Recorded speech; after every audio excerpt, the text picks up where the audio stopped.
خەباتی موعەلیمان سەرەڕای هەڕەشە و ڕەشبگیریەکان هەروە درێژەی هەیە. ڕۆژی پێنجشەممە 23 مانگی بەفرامبار دەیان هەزار موعەلم و خانەنشینکراو لەسەر بانکێشتی شوڕای هاوئاهەنگی ڕێکخراوی پیشەیی موعەلیمانی ئێران لە دەیان شاری ئێران کۆبوونەوەی ناڕزایەتیان بەڕێوە برد. مامورانی حراست و ئیتلاعات بەر لە کۆبوونەوەی ناڕزایەتی موعەلیمان و خانەنشینکراوان لە ڕێگەی تەلەفۆن و یان بە شێوازی تر هەڕەشەیان لە چالاکانیان کردبوو کە نابێت لە کۆبوونەوەی ڕۆژی پێنجشەممە 23 مانگی بەفرامباردا بەشداری بکەن. بەڵام هەڕەشەکانیان لەلایەن چالاکانەوە بایەخی پێنەدرا و ئەوان لە ڕۆژی ئاکسیۆنەکەدا لە ڕیزی پێشەوەی ناڕزایەتەکاندا بەشداریان کرد. هێزە سەرکوتگەرەکان لە هەندێک شار لەوانە لە تاران، شیراز و ئیسفەهان بە شێوەی بەرچاو حوزوریان بوو. هێزە ئەمنیەکان و گاردی ویژە لە ئیلام هەوڵیاندا تا لە بەڕێوەچوونی کۆبوونەوە ڕێگری بکەن، بەڵام ناڕازیان لە مەیداندامانەوە و لەسەر مافی بەڕێوەبردننی کۆبوونەوە پێداگریان کرد. لە مەشەد هێزە ئەمنی و ئینتزامیەکان دەرگای هاتوچۆی سازمانی ئاموزش و پەروەریشیان بەست و لە پێکەوە پەیوەستبوونی موعەلیمانی ناوەوە و دەرەوەی ئەم سازمانە ڕێگریان کرد. ئەوان چەندین کەس لە موعەلیمانی ئازادی خوازیان دەست بەسەر کرد. پاژان باقی ناڕازیان لە بەرامبەر ئیدارەی گشتی ئاموزش و پەروەریشدا کۆبوونەوە ڕایانگەیان کە تا ئازادی دەست بەسەرکراوانی بەشداربووی کۆبوونەوەکە دەست لە ناڕزایەتی هەڵناگرن. کۆبوونەوەی ناڕزایەتی موعەلیمان لە بوشێر هەل لە سەرتاوە لەگەڵ هەڕەشەی هێزە ئەمنیەکان بەڕۆڕووبووەوە، بەڵام موعەلیمان خۆڕاگریان کرد. محسن عمرانی لە چالاکانی پیشەیی بوشێر و مەحمود مەلاکی ئەندامی دەستەی بەڕێوەبەرایەتی ناوەندی پیشەیی بوشێر دەست بەسەر و بۆ شوێنێکی نادریار ڕاگەزران. عمرانی و مەلاکی ئازادکران، بەڵام موبایلەکانیان لە دەست هێزە ئەمنیەکاندا ماوە. بەپێی راپۆرتەکان سەرەڕای هەڕەشە هێرش و دەست بەسەرکردن موعەلیمان لە شارە جۆراوجۆرەکان بە تایبەت لە شیراز و تاران سەرەڕای زاڵبوونی کەشوهەوای ئەمنیەتی توانیان کۆبوونەوەی ناڕزایەتی خۆیان بە باشترین شێوە دەست پێ بکەن.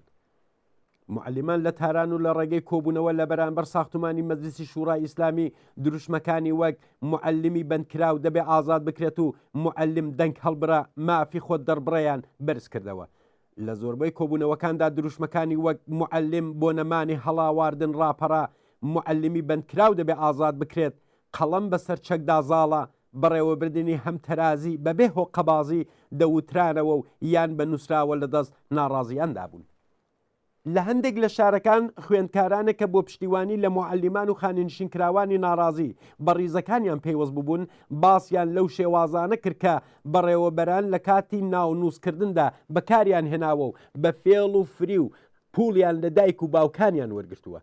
ئەوان باسییان لەوە کرد کە ئەگەر دایکی یان باوکێک توانایی ماڵی نەبێت، کارێک دەکەن کە منداڵەکەیان لە ناو خوێندکاراندا هەست بە شەرمەزاری بکات و سەرنجام مەدرسە جێبهێڵێت. بەپێی دوایین راپۆرتەکان ناڕازیان لە پتر لە 80 شاری ئێران کۆبوونەوەیان بەڕێوە بردووە و لە هەندێک شوێن هێزەکانی پۆلیس ژمارەیەکیان لە ناڕازیان دەست بەسەر کردووە. لەوەها کەش و هەوایەکدا چالاکانی موعەلیمان بە تاکیدی ناڕازیان بەشێک لە خواستەکانی موعەلیمان و خانەنشینکراوانیان ڕوو بە کاربەدەستانی ڕژیم بۆ جارێکی دیکە ڕاگەیاندووە کە بریتین لە بەکردەوە دەرهێنانی دروست و کاملی ڕیزبەندی موعەلیمان لە سەرەتای دامەزرانەوە بە پێی لانی کەم 80% حقوقی ئەندامانی هەیئەتی زانستی و دیاریکردنی بودجەی ڕیزبەندی بۆ ساڵی 1401 بەبێ شەرت و مەرج. بەکردەوە دەرهێنانی کامڵی هاوسانسازی خانەنشینکراوان بە پێی مادەی 64 یاسای بەڕێوەبەری خزمەتگوزاری ئێران. پێکهێنانی ئەمنیەتی پیشەی و دامەزراندنی ڕسمی هەموو بەشەکانی هێزی پەیوەندیدار بە ئاموزش. ئازادی موعەلیمانی بەندکراو و بەستنی پەروەندەی چالاکانی پیشەی و ڕاگررتنی بانکردن و باجوویی موعەلیمان لەلایەن حراسەد و ناوەندە ئەمنیەکان.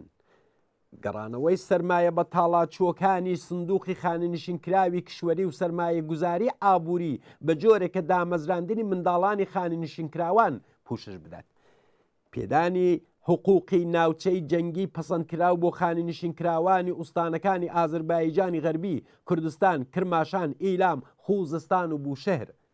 بەهرەمەندبوون لە بیمەی تەکمیلی یەکسان بۆ هەموو خانێنشینکراوان و دامەزراوانی دەستگاکانی بەڕێوەبەری بە پێی مادەی 85 یاسای بەڕێوەبەری خزمەتگوزاری کشوەری و دانی پاداشی خزمەتی خانێنشینکراوانی بەڕێز دەست بەجێ پاش کۆتایی خزمەت.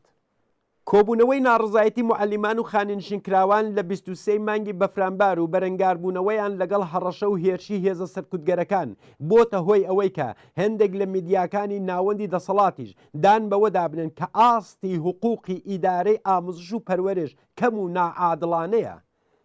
ئەوان بۆ پێکهاتنی ئەم بارودۆخە کابینەی ڕۆحانی بە خەتابار دەزان و نووسیویانەکە قەرزی بەرینی ئەم کابینەیە ڕئیسی لەگەڵ کەمبوونی بوجە بەڕوو کردوێتەوە.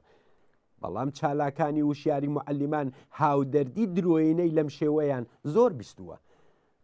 ئەوان دەپرسن ئەگەر بودجە کەمە خەرجی هێزی ئینتزامی، بەسیج، بانگەشەکارانی ئاینی، خەرجی تەرۆریستانی حیزبوڵڵا لە لوبنان، هێزە کۆنەپەرست و ئیسلامیەکانی حەشتی شەعبی لە عێراق، تەرۆریستەکانی ڕژیم لە سووریە و حوسیەکانی یەمەن لەکوێوە دەدرێت؟ مامۆستایان و خانێنشینکراوان لە ماوەی چەند ساڵ خەباتدا هێزێکی ڕێکخراوی کارامەیان پێکەناوە. ئەم ڕێکخراوە دەستکەوتێکی گەورەیە کە دەتوانێت لە کێشمەکێشە بەرینەکانی نێوان جەماوەری زەحمەتکێش و ڕژیمی گەندەڵ و داماودا ڕۆڵێکی بە نرخی هەبێت.